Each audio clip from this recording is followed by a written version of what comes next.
A CPAD convida a todos para a 23ª Conferência de Escola Dominical em João Pessoa, Paraíba. Plenárias, seminários e workshops de 17 a 20 de setembro na Assembleia de Deus. Avenida Coelho, Lisboa, 553, Jaguaribe. Com a presença de Cláudio Honor de Andrade, Alexandre Coelho, Elianai Cabral, César Moisés e tantos outros. Inscrições e informações no site editoracpad.com.br/eventos. 23ª Conferência de Escola Dominical em João Pessoa. Uma realização CPAD.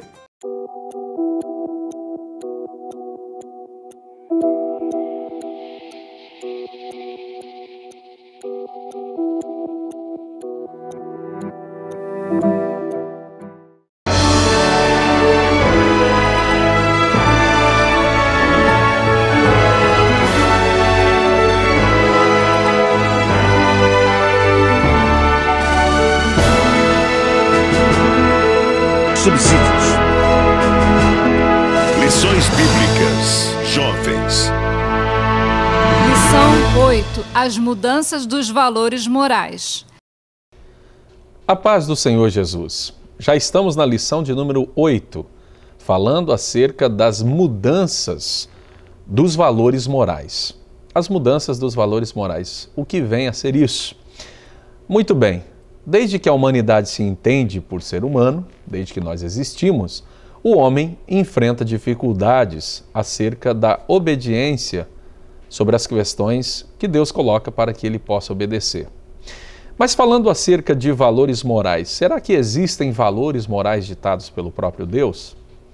Para isso nós temos a Bíblia Sagrada, nós temos o Evangelho do nosso Senhor Jesus Cristo, que nos coloca isso de maneira muito clara. Agora, é claro, a Bíblia é um livro que trabalha sobre princípios e o Evangelho de Jesus Cristo, acima de tudo, é uma mensagem anunciando o novo tempo que Jesus Cristo inaugura e ela nos traz, evidentemente, essa mensagem de inauguração desse novo tempo, trazendo princípios que nós devemos observar, não pelo fato de que, observando esses princípios, nós seremos salvos, mas pelo fato de que a vivência desses princípios é um sinal de que nós recebemos o Evangelho de Jesus e que temos ele no coração e, por isso, evidentemente, desfrutamos da salvação.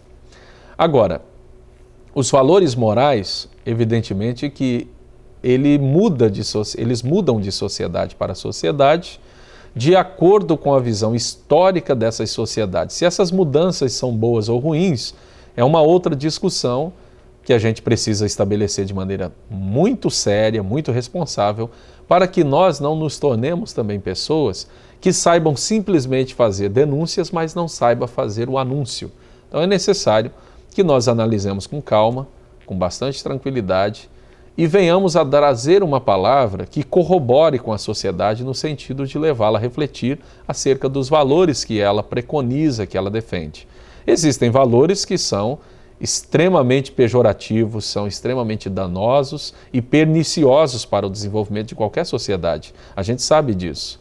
Agora, é importante que nós, como servos de Deus, saibamos colocar a discussão dos valores dentro daquilo que realmente importa e que é correto. Demonizar as pessoas e simplesmente saber fazer críticas ácidas a essas pessoas não vai resolver a questão, não seremos ouvidos por isso. Aliás, seremos até vistos como reacionários e pessoas que querem simplesmente privar as outras de viverem a vida. Eu acho que a questão toda passa pelo sentido da vida. Qual é o sentido da vida? Por que nós estamos aqui? Qual é a razão de nós existirmos? Existe um futuro pós-morte? Qual é a razão da humanidade existir? Então eu acho que a forma de se abordar essa lição de número 8 é exatamente essa. Trabalhar o sentido da nossa existência. Antes de falarmos sobre o juízo, antes de falarmos sobre o inferno e todas as coisas que nós acreditamos que vão acarretar na vida de uma pessoa que não segue o Evangelho de Jesus, não observa o Evangelho de Jesus Cristo, não foi alcançada pelo Evangelho de Jesus Cristo, antes de dizermos tudo isso acerca dessa pessoa, vale muito mais a pena falarmos acerca do sentido da vida. Qual é o sentido de existirmos? O que significa ser uma pessoa, o que significa ter uma diferença substancial entre nós e os animais irracionais. Então, eu acredito que passando por esses aspectos, nós vamos construindo de maneira muito lógica, de maneira muito sistemática e orgânica na mentalidade das pessoas que nos ouvem, o sentido da vida. E mostrando que o sentido da vida se resgata através de determinados valores que nós observamos. Esses valores são justamente eles que nos tornam humanos. Somos humanos diferentes porque observamos determinados valores. Para isso, precisamos ser humanizados. E não há, para mim, nenhum modelo de humanidade mais superior ou superior ao do Senhor Jesus Cristo.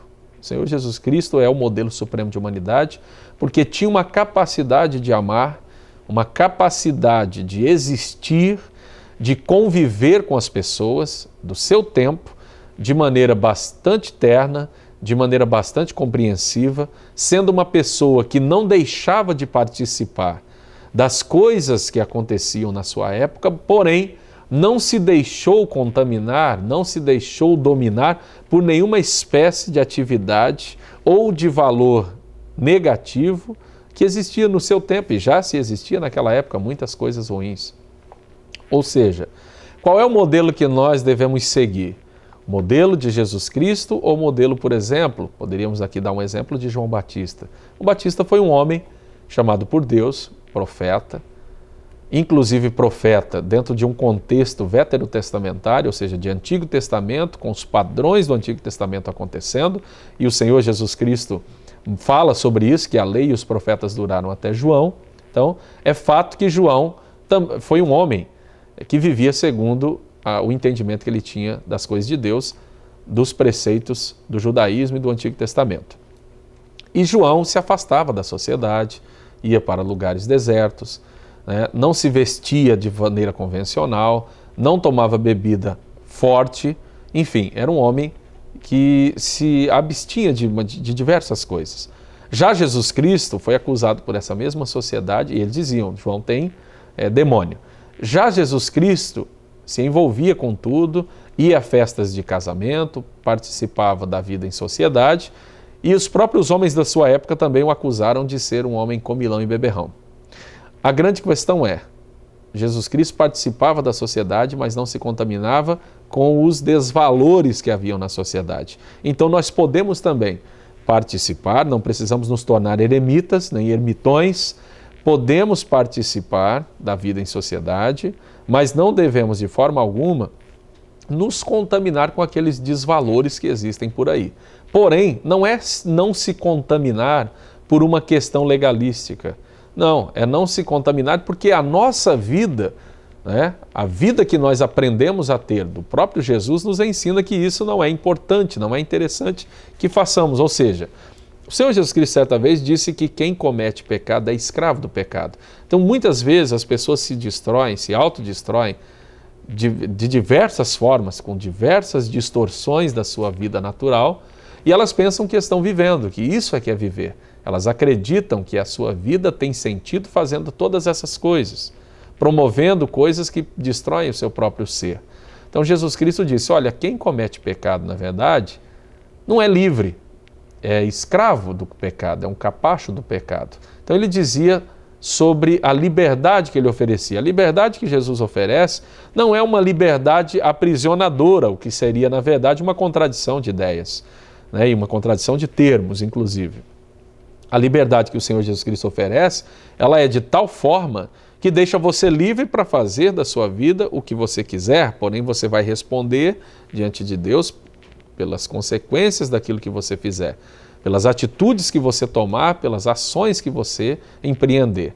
Então, na grande maioria das vezes, o que nós observamos na sociedade é que os valores que tentam ser impostos à grande sociedade são valores pensados por um grupo, valores pensados por um grupo pequeno que tenta impor à grande sociedade os seus desvalores, sem pensar nas questões que podem incidir e que certamente incidirão por observar esses valores e por abrir mão de outros. Então eu acredito que quando se pensa em relativizar valores, como nós estamos observando, sobretudo do início desse século XXI para cá, de 2001 para cá, eu acredito que precisa se pensar em todos os efeitos colaterais que podem advir da falta de observância de valores tradicionais que se observava e, consequentemente, se pensar quais são os benefícios, isso já aqui, imediato, sem pensar numa questão espiritual, que nós obteremos em praticar esses novos valores que estão vindo aí. Como é que a gente pode fazer isso? Basta olhar para outras nações, basta olhar para outros países que fizeram a implementação de determinados valores que já estão sendo tentados, se tenta implementar, por exemplo, no Brasil, e ver o que é que elas tiveram de resultados positivos acerca disso do ponto de vista social. Eu não estou nem falando do ponto de vista do religioso e do sagrado, estou falando só do ponto de vista social.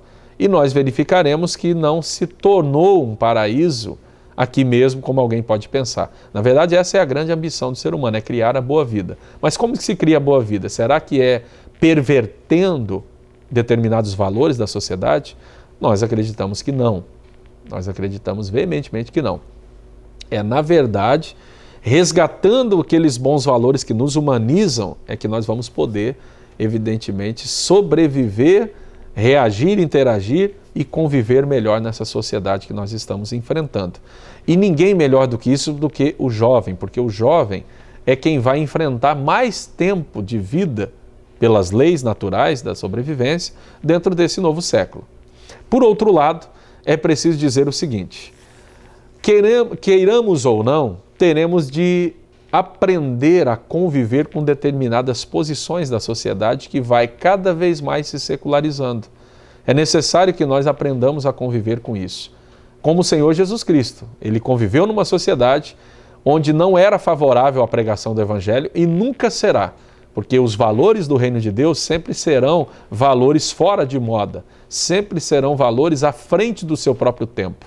Então, não existe um tempo propício para se viver os valores do reino de Deus. Jesus enfrentou isso, tanto que chegou a ser morto, ser entregue, não apenas pela grande sociedade, mas sobretudo pelos próprios religiosos de sua época, que não entenderam a mensagem libertadora de Jesus. Então é necessário que nós tenhamos bastante sensibilidade para entendermos que também poderemos viver numa sociedade que vive e preconiza valores totalmente distintos dos valores que nós acreditamos ser os valores esposados pela Bíblia Sagrada.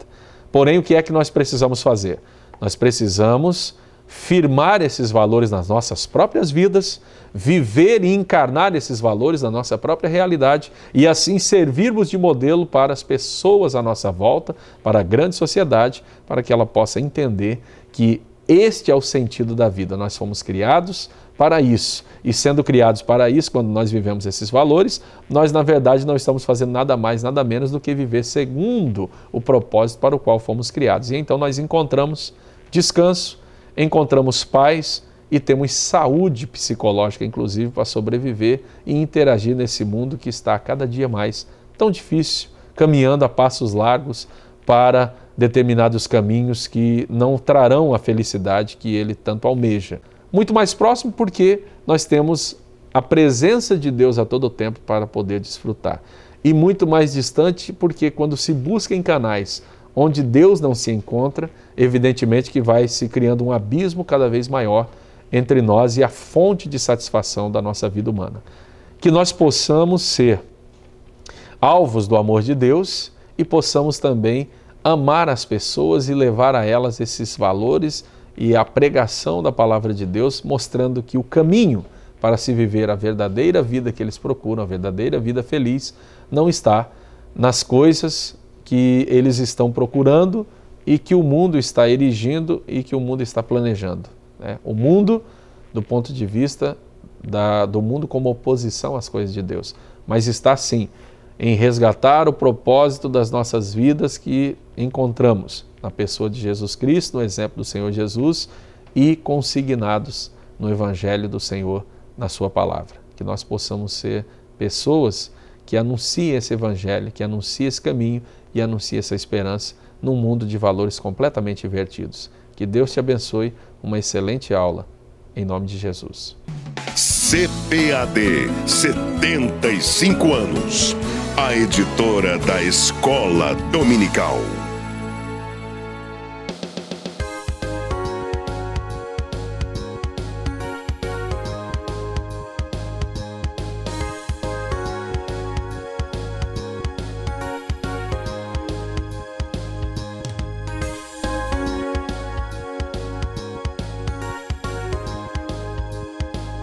Uma história brilhante.